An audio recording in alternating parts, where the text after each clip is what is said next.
For today's video ay gagawa po tayo ng cucumber salad with egg.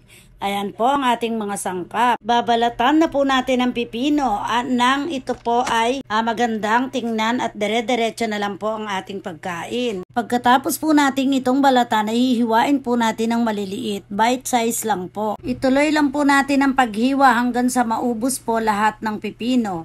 At pagkatapos po, ilagay na po natin siya sa isang lalagyan. Ayan, isunod na po natin ang sibuyas. Hiwain din po ng maliliit at ilagay din sa lalagyan. Hiwain na rin po natin ang kamatis at ihalo natin sa sibuyas at pipino. Balatan na rin po natin ang itlog at hiwain ito ng ayon sa gusto ninyong hugis. Pwedeng pahaba at pwede rin pa-square at isama sa lahat ng mga hiniwa natin kanina. Ilagay na po natin ang Japanese mayo. Ito po ay depende ayon po sa inyong panlasa. Ganon din po ang salad dressing. Kayo na po ang bahalang maglagay kung gaano po ang gusto ninyong dami. Halu-haluin nyo pong mabuti hanggang sa mag-mix lahat ng sahog. At pagkatapos ilagay na po ang itlog. Ayan, ready to serve na po ang ating cucumber salad.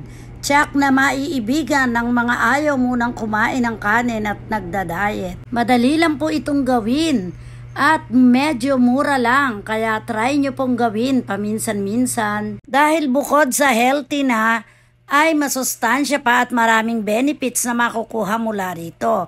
Kaya guys, lika na, kain na po tayo. Thank you for watching. Hanggang sa susunod, follow for more.